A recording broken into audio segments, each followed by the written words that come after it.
Halo, bertemu lagi dengan saya Rudi Ashari dalam program podcast Kata Demi Kata Surat Kabar Digital.com. Kali ini kita masih bersama dengan Wakil Rakyat Kota Banjarbaru dan bersama hari ini dengan Ketua DPRD Kota Banjarbaru, Bang Fadliansah. Ya. Apa kabar, Bang? Ya, apa kabar? Sehat? Alhamdulillah baik, sehat. Kita akan membahas soal vaksinasi massal di Banjarbaru, termasuk bagaimana pemerintah di mata DPR terkait penerapan penegakan disiplin protokol kesehatan di Banjarbaru. Kita buka, Ketua ya. Ya. Kita sudah vaksin juga dan tetap jaga jarak.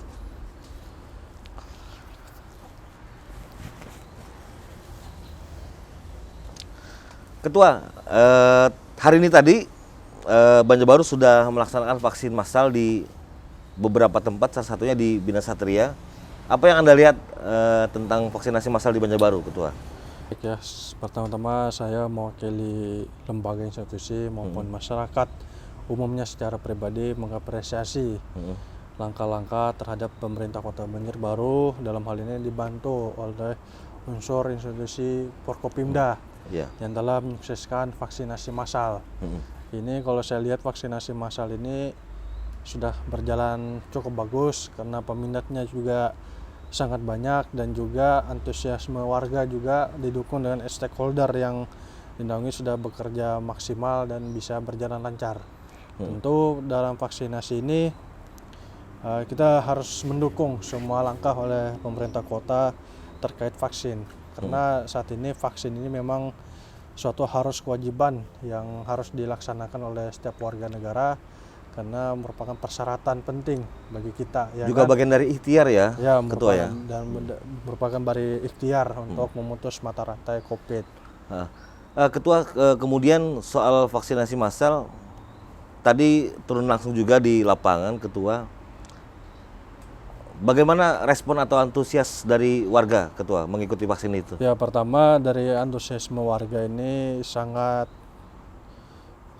menyambut gembira ya dengan banyaknya keikutsertaan maupun juga pesertanya juga banyak. Mudah-mudahan dengan peserta yang lebih banyak ini didukung juga dari vaksin dari pemerintah pusat agar segera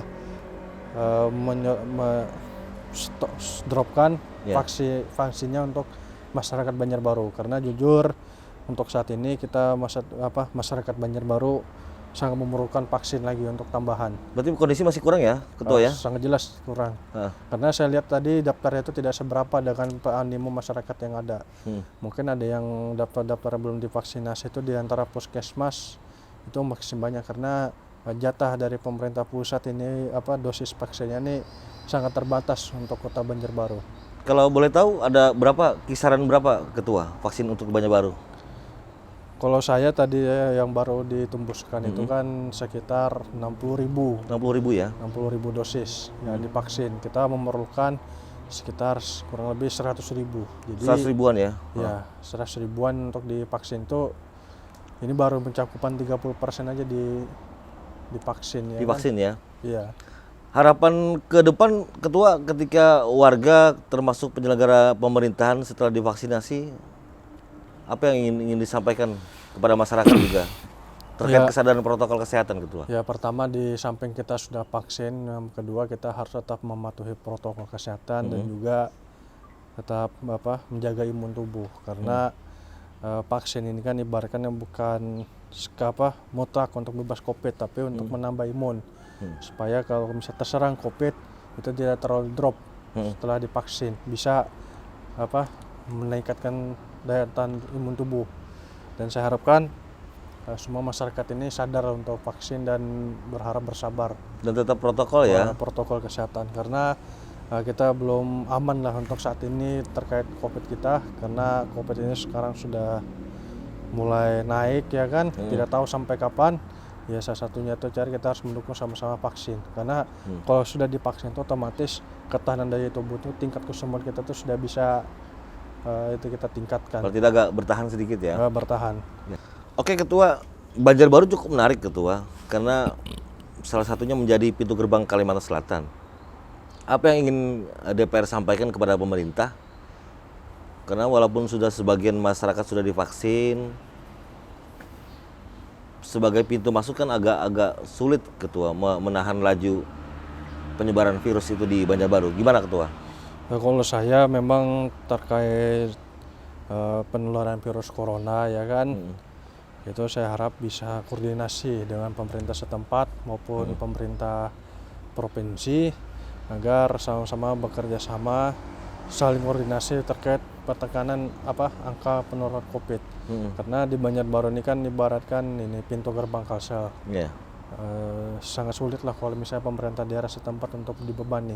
Apalagi bekerja sendiri ya. Bekerja sendiri, makanya itu saya memohon kepada pemerintah provinsi agar tetap diperhatikan Kota Banjarbaru ini terkait dengan ketersediaan bor, persediaan tempat tidur maupun fasilitas karantina maupun fasilitas nakes dan segala sumber daya yang lain macam-macam ya kan, terkait insentif nakes maupun juga ketersediaan rumah sakit dan kesediaan fasilitasnya untuk dibantulah pemerintah Kota Banjarbaru.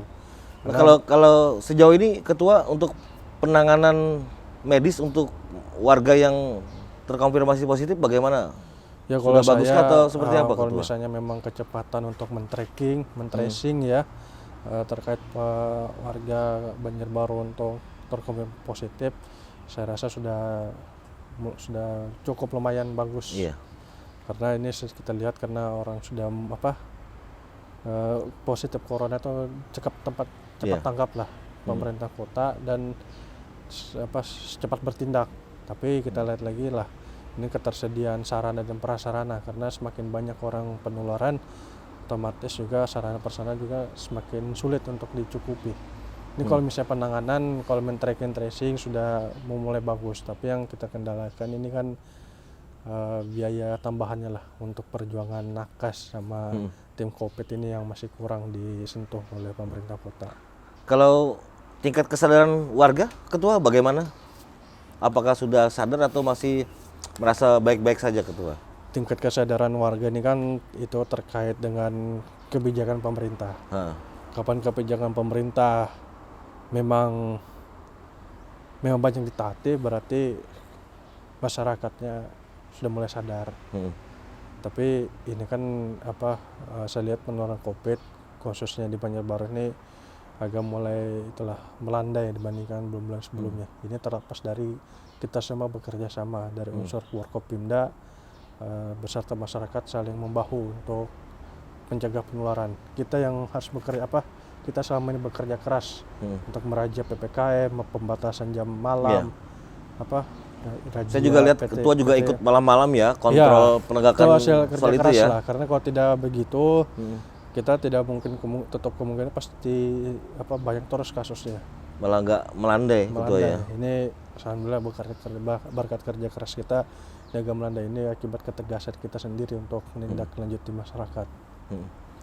Ketua, jika melihat beberapa di titik-titik lokasi biasa jadi tempat publik di Banjarbaru juga masih terlihat ramai Ketua. Ya. Adakah yang ingin disampaikan kepada pemerintah dalam hal ini penegakan aturan lah? Perlukah lebih diperketat atau seperti apa? Karena kan kalau misal pelaku usaha juga nggak bisa tutup terus kan, karena nggak ada penghasilan masukan kan. Gimana itu Ketua? Ini kan kita di pemerintah kota, ya kan, sebenarnya kita ini tidak ada yang mau membatasi warga. Yang kita lakukan ialah mencegah kerumunan. Kalau misalnya toh juga mencegah kerumunan tidak bisa terhindarkan, ya apa boleh buat kita mesti ada tindakan tegas ya. Kita sudah berusaha semaksimal mungkin agar para pengusaha PKL dan para industri lainnya itu kita tetap membuka, tapi tetap menjaga physical distancing. Itu yang kita tekankan. Makanya kita ini dengan melakukan hal ini memang hal yang berat lah bagi kita. Saya juga sebagai unsur yang terlibat juga merasa kasihan. Kalau misalnya ada pembatasan sosial karena menurunkan pendapat, tapi itu memang harus kita lakukan karena untuk menekan. Kalau tidak ada begitu, takutnya jebol lagi kasus kita. Malah makin tinggi Ketua ya. Iya. Jadi itu kita tekankan ini kan memang physical distancingnya. Tapi kalau physical distancing itu tidak bisa dilaksanakan apabila tidak ada pembatasan. Pembatasan jam operasional maupun dari pergerakan warga. Kita ini melihatlah setiap ada pergerakan yang rame, yang Berpotensi kerumunan ya. berpotensi kerumunan, kita mencegah. Atau perlu kita ada tindakan lah supaya itu hal tidak terjadi. Karena selama ini kan masyarakat ini kan khususnya para pengusaha hiburan ya kan, Iya. itu biasanya tuh malam. Iya. Malam kan baru santai ngopi habis istirahat kerja. Dari situ kita memutus agar itu tidak terjadi. Nah, makanya kita tuh mengambil biasa tindakan tuh sampai jam ada personal untuk mencegah itu. Karena kalau misalnya tidak begitu naik lagi. Karena selama ini apa kita lakukan itu alhamdulillah kasus COVID kita ini agak menurun. Agak melandai ya. Agak melandai, itulah yang kita lakukan. Nah Ketua, kemudian soal anggaran Ketua, kemampuan daerah sendiri untuk penanganan COVID sendiri di 2021 bagaimana Ketua? Apakah masih mampu keuangan daerah Ketua? Kalau saya menilai kemampuan kita keuangan daerah ini sangat berat lah. Untuk agak berat COVID. ya? Ya, kita sangat itulah, ibaratkan anggaran untuk COVID ini sangat memberatkan daerah.